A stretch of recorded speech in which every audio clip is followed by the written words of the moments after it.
En el sudoeste norteamericano encontramos la intersección de los estados de Utah, Colorado, Arizona y Nuevo México. La gente del lugar lo llama las Cuatro Esquinas. Es un territorio inhóspito de montañas peladas e inclementes desiertos. Nunca fue un lugar fácil para la supervivencia, y por ello Cuatro Esquinas está prácticamente deshabitado. Unas cuantas granjas sin mucha tierra de pastos y poca gente.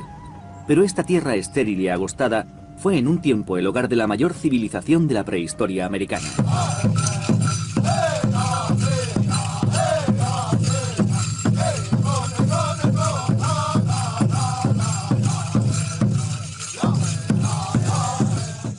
Estoy en Nuevo México, en una reserva de indios pueblo. Este es el hogar de la tribu india Zuni. Hoy un grupo local está ejecutando la tradicional danza del búfalo.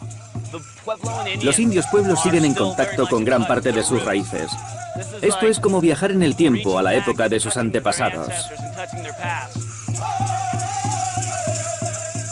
Para los pueblos significa una conexión sólida y orgullosa con su pasado. 1000 años atrás, sus ancestros, los Anasazi, construyeron una de las sociedades más avanzadas de Norteamérica. El centro de la gran civilización Anasazi estaba localizado en el remoto desierto de Nuevo México, en el cañón del Chaco. Chaco será mi punto de partida para descubrir lo que ocurrió con el que fue en el pasado un pueblo poderoso. Este lugar es muy remoto. Llevo conduciendo horas sin encontrar otra cosa que desierto. Sin embargo, hace 1100 años, este lugar era el mayor centro turístico del sudoeste norteamericano.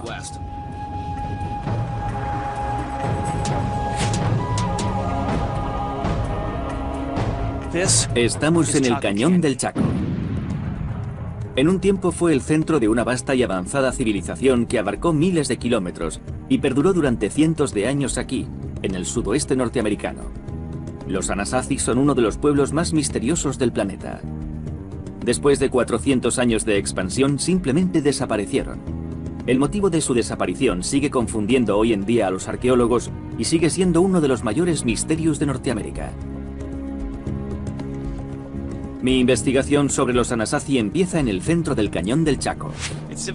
Es difícil imaginar que nadie se atreviera a vivir en este páramo. Y sin embargo, hace 1300 años, este territorio rebosaba vida. En el año 700 después de Cristo, cuando los Anasazi se asentaron aquí, el Cañón del Chaco era un lugar mucho más verde.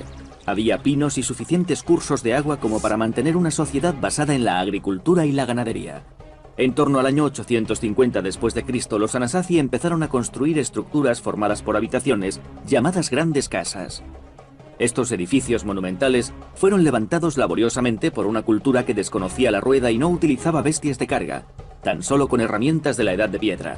Fueron levantadas a mano, viga a viga, piedra a piedra. En su apogeo, este inmenso complejo de edificios y enclaves rituales habría dado cobijo a unas 2000 personas. La mayor de las grandes casas del Cañón del Chaco era Pueblo Bonito.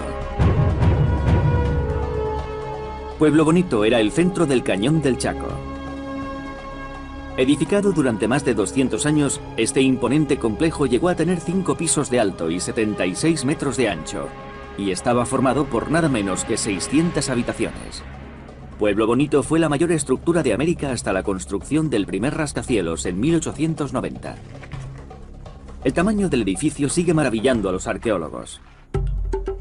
Sugiere un diseño proyectado mediante geometría e ingeniería complejas. No está mal para una cultura que no conocía la escritura. Teniendo en cuenta que fue construido hace casi 1000 años, las habitaciones no están del todo mal. Vaya, esto es impresionante.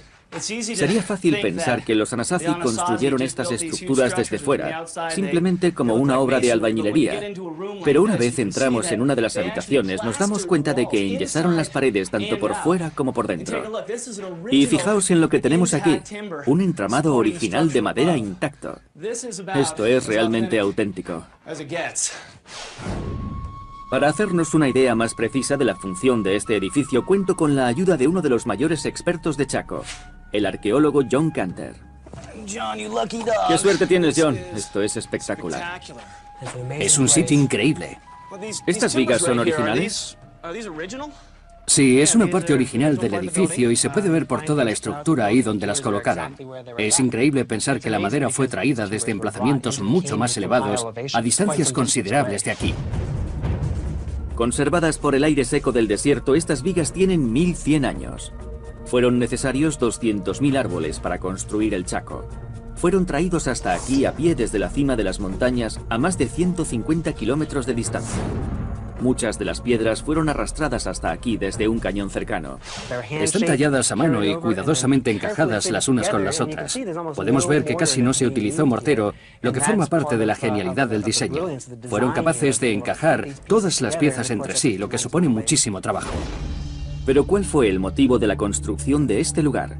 ¿Para qué podían necesitar los Anasazi un edificio tan grande y complejo en medio del desierto? ¿Para qué servía?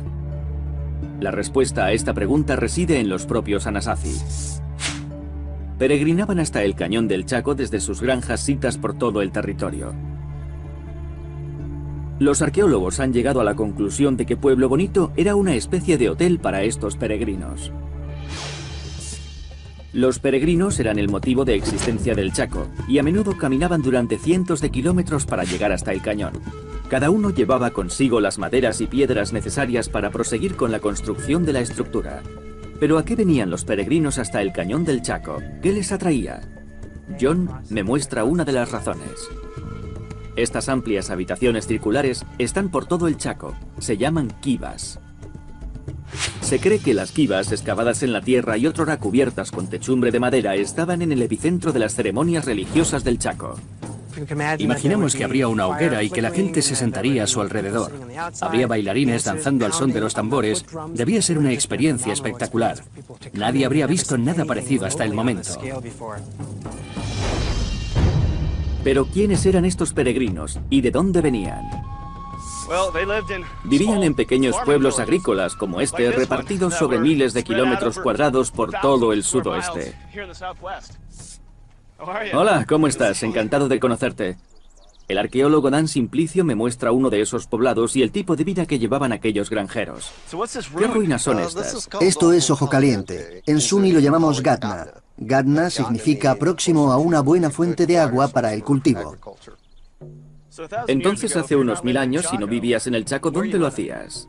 Seguramente en un pequeño poblado agrícola como este. ¿Y vivían en pequeños habitáculos como este? Exactamente. ¿Cuántos asentamientos como este habría en toda la zona? He viajado bastante por el sudoeste y he visto cientos de miles. ¿Cientos de miles? Sí. Los granjeros que vivían en estos campos sobrevivían a base de maíz. Es un cereal que los nativos americanos siguen cultivando hoy en día. Una buena cosecha de maíz podía alimentar a una familia Anasazi durante meses. Y la clave para cultivar maíz en el desierto es lo que hacía que los granjeros Anasazi recorrieran miles de kilómetros hasta el cañón del Chaco: el agua. El Chaco llegó a su punto álgido de popularidad en una época en la que el desierto disfrutó de varias décadas de precipitaciones por encima de la media. De repente no para de llover y las granjas empiezan a producir muchísima comida. Los caudillos, que probablemente fueran sacerdotes que vivían en el cañón, fueron capaces de sacar partido a aquella situación. Los granjeros Anasazi creían que eran los sumos sacerdotes del Chaco los que atraían la lluvia.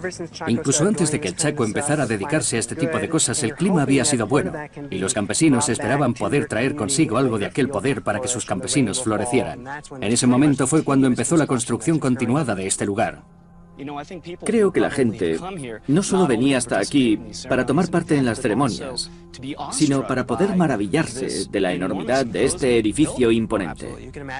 Desde luego podemos hacernos una idea de lo que era ser un campesino en esas pequeñas comunidades agrícolas y escuchar historias acerca de las cosas tan maravillosas que tienen lugar aquí. Los eventos, los banquetes. En torno al año 1050, los peregrinos acudían desde todas partes del sudoeste, y Pueblo Bonito estaba en su apogeo. Pero un acontecimiento divino estaba a punto de llevar las cosas a un nivel completamente distinto. En torno al siglo XI, el cañón del Chaco atraía a gran cantidad de campesinos Anasazi de todo el desierto del sudoeste. Estos campesinos creían que los sumos sacerdotes de Chaco atraían la lluvia. Pero las creencias Anasazi en lo que se refiere al cielo no se limitaban a las nubes. Se extendían más allá, hacia lo que pudiera existir más arriba. eran una cultura